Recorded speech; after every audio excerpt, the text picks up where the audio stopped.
भन्दाखेरि वास्तवमा अब सार्वजनिक कुरा चाहिँ माथि रहेछ हाम्रो भनेपछि श्रीमान चाहिँ श्रीमतीको लागि बाँच्नु पर्यो, श्रीमती चाहिँ श्रीमानको लागि बाँच्नु पर्यो, श्रीमानले श्रीमतीलाई बढी माया गर्नु पर्यो अनि श्रीमतीले श्रीमानलाई बढी माया गर्नु पर्यो, बाबुआमाले छोराछोरीलाई बढी माया गर्नु पर्यो, छोराछोरीले कसलाई माया गर्नु पर्यो, बाबुआमालाई माया गर्नु पर्यो अनि दाजुभाइ दिदीबहिनीले त्यसरी माया गर्नु पर्यो। अनि त्यो माया भन्ने कुरा जब हामीले त्यसरी अभ्यास गर्छौं घर परिवारमा अनि बल्ल हामी समाजको असल नागरिक हुन सक्छौं, समाजको लागि पनि मेरो केही उत्तरदायित्व छ भन्ने कुरा हामी बोध गर्न सक्छौं। त्यस्तै देशप्रति पनि हाम्रो दायित्व छ है। तपाईले कर बुझाउनु भयो होला हैन, त्यो चाहिँ के हुन्छ नि, त्यो जग्गा धनी पूर्जाको के बुझाउनु पर्ने हुन्छ त्यो बुझाइरहनु भयो होला। त्यसैले सरकारले काम गर्छ।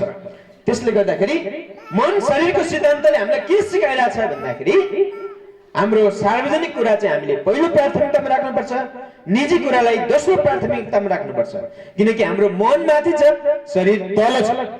बुझ्नुभयो? सार्वजनिक कुरा माथि छ, निजी कुरा तल छ। यसरी हामी जिउनुपर्छ।